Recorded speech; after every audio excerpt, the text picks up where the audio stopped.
ચોક્કસ સૌપ્રથમ તો આપને હું મારી પાછળના જે દ્રશ્યો છે તે બતાવવાનો પ્રયત્ન કરી રહ્યો છું। જોઈ શકાય છે દ્રશ્યોમાં માણાવદર તાલુકાનું આ પીપલાણા ગામ છે કે જે સંપર્ક વિહોણું બન્યું છે।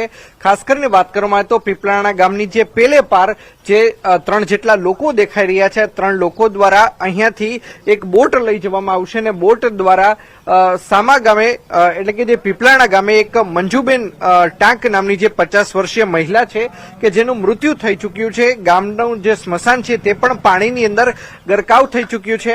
આ સંજોગોની અંદર કેશોદ નગરપાલિકાની જે ટીમ છે તે પીપલાણા ગામ ખાતે પહોંચી છે અને પીપલાણા ગામ ખાતે પહોંચીને જે મૃતદેહ છે તેને ખાસ કરીને આ જે ટેન્ક છે તેની અંદર લાવવામાં આવશે। લોકો આપણી સાથે છે, આપણે તેમની સાથે વાતચીત કરીશું। શું કહેશો, તમારા ગામની અંદર કયા પ્રકારની પરિસ્થિતિ છે? ખરેખર સાહેબ, તમને જણાવવા આવી કે દર વર્ષની જેમ અમારા ગામ જે પીપલાણા માણાવદર તાલુકાનું છેલ્લું ગામ છે, અહીંથી કોઈ પણ રસ્તો નથી। અમારા ગામની અંદર 2 નદી આવી છે, એક ઓજત નદી અને એક ઉબડ નદી। બેયની વચ્ચે દર વર્ષની જેમ આ પરિસ્થિતિ છે। અત્યારે તમે જોઈ શકો છો આ ગામની અંદર પુલ થયો છે પણ પુલનું કોઈ મહત્વ નથી। એટલે અમારી એ વિનંતી છે આ પુલનો આ કોન્ટેક્ટ થઈ જાય તો વ્યક્તિ જઈ આવી શકે। અને આવી પરિસ્થિતિમાં આજ તમે આવો તો ઘણા વર્ષો ત્યાં થાય છે। આજે એક બેન જે મંજુલાબેન રામજીભાઈ ટાંક કરીને છે ગુજરી ગયા છે, તો આવી પરિસ્થિતિ સર્જાય ત્યારે તંત્રને ખ્યાલ આવ્યો કે ખરેખર પરિસ્થિતિ શું છે। તો તંત્રને મારે એવી વિનંતી કરવી કે જેથી કરીને આ તંત્ર આમાં ધ્યાન આપે અને આ પરિસ્થિતિમાંથી બહાર નીકળે। અંતિમ વિધિ હવે કઈ રીતે થશે? કારણ કે 3 લોકો છે તે આગળ ચેક કરવા ગયા છે, ત્યારબાદ અહીંથી બોટને લઈ જવામાં આવશે। શું કહેશો? હવે ખાસ કરીને અંતિમ વિધિ માટે અમે એવું નક્કી કર્યું છે કે સામે પાર જે છે એને દામોદર કુંડ લઈ જવા માંગે છે। એટલે સામે વ્યક્તિ છે, ટીમ ત્યાં તૈયાર છે, સેવાભાવી લોકો અહીંયાથી એનડીઆરએફની ટીમ જાય અને મૃતદેહને ત્યાંથી લઈ અને અહીંથી પછી વ્યવસ્થા કરશે એવું। ચોક્કસ તો અહીંયાથી મૃતદેહ છે જેને જુનાગઢ ખાતે લઈ જવામાં આવશે। અન્ય સ્થાનિક લોકો પણ આપણી સાથે છે। ભાઈ, શું કહેશો, ખાસ કરીને કયા પ્રકારની પરિસ્થિતિ છેલ્લા 2 દિવસમાં? 2 દિવસથી આ પાણીનો પ્રકોપ વધતો જાય છે। દર વર્ષની જેમ આ વર્ષે પણ અતિ પાણી આવી ગયું। પહેલી જ વખત વરસાદ થયો 30 તારીખે રાતે 11 વાગ્યાથી વરસાદ ચાલુ છે, હજી સુધી બંધ નથી થયો। છેલ્લા 48 કલાકથી આ પાણી ભરેલું છે, ગામમાં કોઈ જાતનો સંપર્ક થતો નથી। એટલે આમાં સરકાર ધ્યાન દે એવી અમારી નમ્ર અપીલ છે। ચોક્કસ તો લોકો એક જ વાત કહી રહ્યા છે કે સરકાર ધ્યાન આપે। કાકા, શું કહેશો, છેલ્લા 2 દિવસમાં કયા પ્રકારનો વરસાદ જોયો છે, કયા પ્રકારની નુકસાની? બાકી નથી એવો પીડ્યો, જરૂરી હતી પણ આટલા નુકસાની બહુ છે। અમુક આ નીણું પલટી ગયું, અમુક ધારિયામાં બધે ખબરાવા નથી અમુકને, એવું બધી પોઝિશન। ખેતરો પણ પાણીમાં, હા, ખેતરો એ પાણીમાં છે, અમુક તો આ નયડ પછી બધે ફરી ગયું અને અમુક બારા બધી નુકસાની તો બહુ છે। આવો વરસાદ અગાઉ જોયો છે જે ઓછા સમયમાં આટલો વધુ પડ્યો? સાહેબ, આટલો નથી પડ્યો, આ તો ભેરોથી પડ્યો, લગભગ 10-15 ઇંચ પડી ગયો એવું લાગે। અહીંયા એક દાદા પણ છે, આપણે તેમની સાથે પણ વાતચીત કરીશું। દાદા, કેવડી ઉંમર તમારી ને આવો વરસાદ જોયો છે ક્યારે? આવો જોયો નથી, ત્યાં થયો। હા, ત્યાં હું હલવાણો ને ઝાડવા માથે રોકાણા અમે ટીપન ડાયરી। હા, અને અમારા પશુ તણાઈ ગયા, કોઈ 1000 હતા। અન્ય એક દાદા છે, આપણે એમને પણ પૂછશું। દાદા, આવો વરસાદ ક્યારે જોયો તો? શું કહેશો? ચોક્કસ તો હું આ દ્રશ્યો પણ બતાવવાનો પ્રયત્ન કરી રહ્યો છું કે કેશોદ નગરપાલિકાની જે ફાયરની ટીમ છે તે ખાસ કરીને અહીં આવી પહોંચી છે।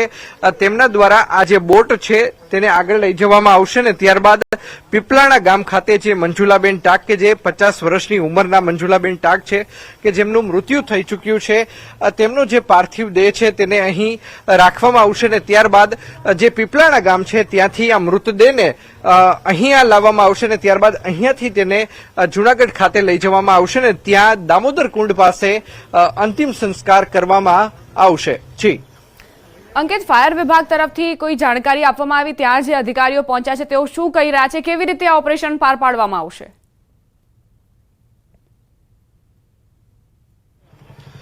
ચોક્કસ હું કેમેરામેનને પણ વિનંતી કરીશ કે તે દ્રશ્યો બતાવવાના પ્રયત્ન કરશે। જે ફાયર ટીમના જે હેડ છે તે ખાસ કરીને હવે પાછા આવી રહ્યા હોય તે પ્રકારના દ્રશ્યો છે તે ખાસ કરીને જોવા મળી રહ્યા છે। તેમના દ્વારા તેઓ આગળ ગયા હતા, ક્યાં સુધી નું ઊંડાઈ છે તે માપવાનો પણ તેમના દ્વારા છે તે પ્રયત્ન કરવામાં આવ્યો હતો અને ત્યારબાદ હવે ત્યારે જેઓ પરત ફરી રહ્યા છે ત્યારે મીડિયા સાથે પણ તેઓ વાતચીત કરશે કે આખરે કઈ રીતે તે પાર્થિવ દેહ છે તેને ખાસ કરીને અહીંયા લાવશે ને ત્યારબાદ કઈ રીતે જે બોટ છે બોટની અંદર કેટલા લોકોને બેસાડવામાં આવશે, લાઈફ જેકેટ પણ અહીંયા રાખવામાં છે તે આવ્યા છે. જોઈ શકાય છે ફાયર બ્રિગેડના જે મેઇન હેડ છે તે ખાસ કરીને પાછા આવી રહ્યા છે ને મીડિયા સાથે પણ તેઓ વાતચીત કરશે. જી અંકિત, આ કેટલા કિલોમીટર દૂર છે, કોઈ તે વિશે જાણકારી મળી છે અને પાણી કેટલા ભરાઈ ગયા છે? શું ત્યાં સુધી પહોંચવું સંભવ છે ખરા ફાયર વિભાગ માટે? ચોક્કસ ફાયર વિભાગના હેડ જ આપણી સાથે છે. આપણે તેમની સાથે વાતચીત કરીશું. તમે આગળ પણ ગયા હતા, ઊંડાઈ કેટલી છે અને કઈ રીતે હવે તમે મૃતદેહને છે તે અહીંયા લાવવાના છો, શું કરશો? અત્યારે અમે એ જ જોવા ગયા હતા કે પાણીનો વેગ કેટલો છે અને ઊંડાઈ કેટલી છે. ત્યાં પોઝિશન એવી છે કે તાણ પણ બહુ છે અને ઊંડાઈ પણ બહુ છે. એટલે બોટને નાખવામાં શું છે, આપણે બાવળમાં ફસાવાની. હવે એક સ્થાનિક આરે વાત કરી છે, તે આમ ફરીને પણ જઈ શકાય, થોડુંક દૂર થાય પણ. એટલે અમે એ રસ્તો જોઈને ત્યાંથી પ્લાનિંગ કરશું કે ત્યાંથી આમ ફરીને લઈ જઈએ, કેમ કે પુલની જે સાંકડાઈ છે એકદમ નાની છે ને નીચે ઉતરા પછી પાછી બોટ ઊંચી ન ચડી શકે. અત્યારે અહીંયાથી જવામાં કે અહીંયાથી તેમને લાવવામાં કયા પ્રકારના ચેલેન્જીસ છે તે ખાસ કરીને આપને લાગી રહ્યા છે, શું કહેશો? કેમ કે અત્યારે આપણે આ પાર કરશું, આ તમે જોઈ રહ્યા છો, એ પછી પાછો પુલ પછી પાછી આ રીતની બીજી નદી આવે છે ને સ્થાનિકોનું કહેવાનું છે કે ત્યાં આનાથી પણ વધારે તાણ છે ને સાંકળાઈ છે. એટલે હવે અમે એક આમ ફરીને જવાનો પ્લાનિંગ છે, તે જોઈને ત્યાંથી જઈ શકે. અંદાજિત કેટલા કિલોમીટર છે તે આપને ફરવું પડશે? વૈકલ્પિક રસ્તો કયા પ્રકારનો છે, શું કહેશો? 1 થી 1.5 કિલોમીટર કે જે આ ગામનો વાડીનો રસ્તો છે તેને આમ ફરીને, કેમ કે આ પુલ છે, પુલની નીચે તાણ બહુ હોવાને કારણે બોટ નીચે જઈ શકે છે. ચોક્કસ. તો જે રીતે ફાયર વિભાગના હેડે જણાવ્યું અને હું આપને દ્રશ્યો પણ બતાવવાનો પ્રયત્ન કરી રહ્યો છું. જે સ્થાનિક વ્યક્તિ છે આપણે તેમની સાથે પણ છે તે વાતચીત કરવાનો પ્રયત્ન કરશું. હું દ્રશ્યો બતાવવાનો પ્રયત્ન કરી રહ્યો છું. ફાયર વિભાગનું કહેવું છે કે આગળ નદીમાં તાણ ખૂબ જ છે, તેના કારણે જે તેમની બોટ છે તે ખાસ કરીને બાવળ સાથે અથડાઈ શકે તેમ છે, તે પ્રકારની એક ભીતિ છે તેવું પણ તેઓ સેવી રહ્યા છે. સાથોસાથ ઊંડાઈ પણ ખૂબ જ વધુ છે, જેથી કરીને બોટમાં કેટલા વ્યક્તિઓને લઈ જવા તેમજ ત્યારબાદ જે પાર્થિવ દેહ આવશે તેની સાથે પણ તેના સ્વજનો આવનાર હોય, ત્યારે હવે એક વૈકલ્પિક જે રસ્તો છે તે ખાસ કરીને અપનાવવા જે ફાયર વિભાગ છે તે જઈ રહ્યું છે. જી અંકિત, આપ જોડાયેલા રહેજો અમારી સાથે. તો ન્યૂઝ 18 ગુજરાતીની ટીમ ગ્રાઉન્ડ ઝીરો પર પહોંચી છે. પીપલાણા ગામ જે સંપર્ક વિહોણું બન્યું છે, ત્યાં એક 50 વર્ષીય મહિલાનું મૃત્યુ થયું છે અને તેમના મૃતદેહને બહાર લાવવાની જદ્દોજહેદમાં અત્યારે ફાયર વિભાગની ટીમ લાગી છે. પ્રયત્ન કરવામાં આવી રહ્યા છે કે કઈ રીતે ઓપરેશન પાર પાડવું. ગ્રાઉન્ડ ઝીરોથી અમે એક અપડેટ્સ આપના સુધી પહોંચાડી રહ્યા છીએ કે આખરે કેવા પ્રકારની સમસ્યાઓનો સામનો પીપલાણા ગામના લોકો કરી રહ્યા છે. ગામ સંપર્ક વિહોણું બની ગયું છે. જે ફાયર વિભાગના અધિકારી સાથે વાતચીત કરી અંકિત પોપટે તેમનું કહેવું હતું કે 1 થી 1.5 કિલોમીટર જે લાંબો રસ્તો છે તે લઈને અમે જવાનો અત્યારે પ્લાન કરી રહ્યા છીએ, કારણ કે સીધું જવાનો મતલબ એ જ છે કે બાવળ સાથે બોટ ટકરાશે અને આ સંપર્ક નહીં થઈ શકે, આ ઓપરેશન પાર નહીં પડી શકે. એટલે અત્યારે તમામ વિકલ્પો પર બંધન થઈ રહ્યું છે. પીપલાણા ગામ જે સંપર્ક વિહોણું બની ગયું છે અને તેની અંદર એક 50 વર્ષીય મહિલાનો મૃતદેહ પડ્યો છે, રાહ જોઈ રહ્યો છે અંતિમ સંસ્કાર માટે. પરિવારજનો રાહ જોઈ રહ્યા છે કે ક્યારે તેમના સ્વજનને અંતિમ સંસ્કાર માટે લઈ જવાય, પરંતુ મુસીબત અને આફત વરસાદ બન્યો છે, કારણ કે સતત વરસાદ બાદ જે પાણીનું લેવલ છે, પાણીનું સ્તર છે તે વધતું ગયું અને ગામ આખું સંપર્ક વિહોણું બન્યું. ત્યાંથી કોઈ બહાર નથી આવી શકતું અને અત્યારે ફાયર વિભાગના જવાનો એ પ્રયત્ન કરી રહ્યા છે કે કઈ રીતે ગામની અંદર એન્ટર થઈએ.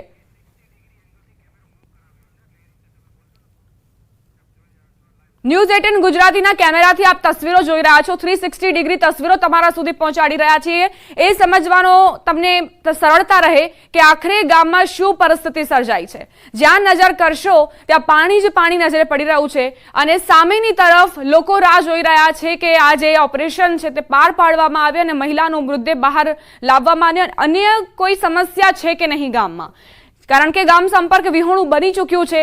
જ્યારે આ વરસાદની આવક થઈ અને વરસાદનું સ્તર વધ્યું, પાણીનું સ્તર વધ્યું, તે દરમિયાન બની શકે કે અન્ય કોઈ પણ ત્યાં કોઈ સમસ્યાનો ભોગ બન્યો હોય અને તેને પણ બહાર લાવવામાં આવે. ચારે તરફ બસ પાણી જ પાણી નજરે પડી રહ્યું છે અને આ પાણીએ જ મુસીબતો વધારી છે.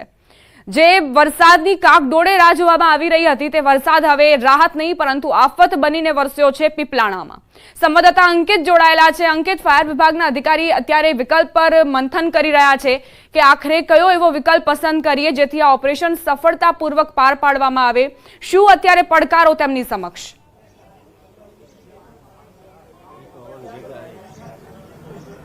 ચોક્કસ ખાસ કરીને વાત કરવામાં આવે તો જે પ્રમાણે કેશોદ નગરપાલિકાનું જે ફાયર વિભાગ છે કે જે હાલ પીપળાણા ગામની સીમમાં તો પહોંચી ચૂક્યું છે, પરંતુ તેની પાસે બોટ, લાઈફ જેકેટ હોવા છતાં તેઓ સામે સાથે પહોંચી શકે તે પ્રકારની પરિસ્થિતિ નથી અને તેના જ કારણે હવે તેઓ વૈકલ્પિક જે રસ્તો છે તે ખાસ કરીને જે સીમ વિસ્તારની અંદરનો એક બીજો છે કે જેના માટે તેમને 1.5 કિલોમીટર ફરીને જવું પડશે તે પ્રકારનો રસ્તો છે તે તેઓ અપનાવી રહ્યા છે ને અહીંયાથી હવે તેઓ બીજી તરફ જવા થોડીક જ વારમાં રવાના થશે.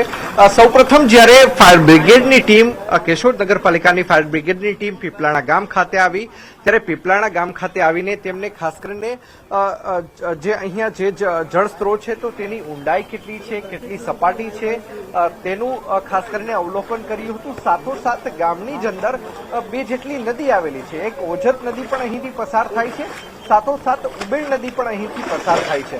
ત્યારે બંને જે નદી છે તેનું ખાસ કરીને વહેણ છે તે ખૂબ જ અત્યારે વધુ જોવા મળી રહ્યું છે, કારણ કે ઉપરવાસમાં જે પ્રમાણે વરસાદ વરસ્યો છે ને તેના કારણે નદી પણ હાલ અત્યારે 2 કાંઠે વહી રહી છે અને તેના જ કારણે ફાયર બ્રિગેડને જે મૃતદેહ છે તેને એક ગામથી બીજી ગામ તરફ લઈ આવવામાં પણ ખૂબ જ મુશ્કેલી પડી રહી છે અને તેના જ કારણે હવે તેઓ એક વૈકલ્પિક રસ્તો છે તે ખાસ કરીને તૈયાર કરી રહ્યા છે. ગામના લોકોનું પણ કહેવું છે કે અહીંના જે વડીલો છે કે જે સિનિયર સિટીઝન છે અમે તેમની સાથે પણ વાતચીત કરી હતી.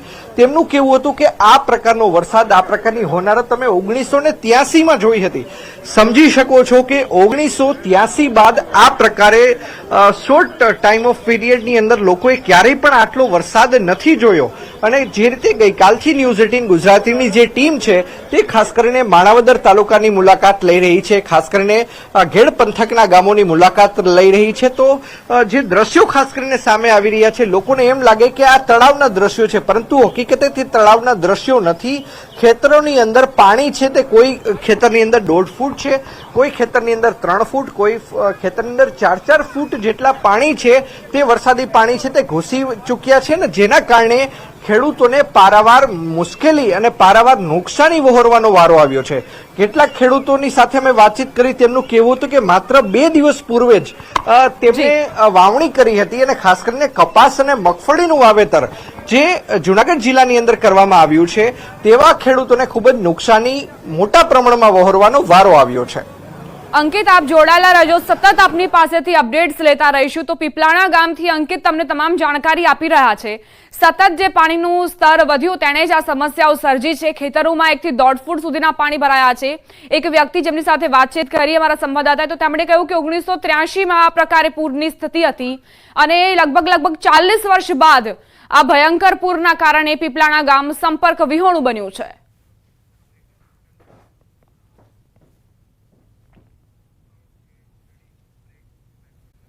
બુલેટિન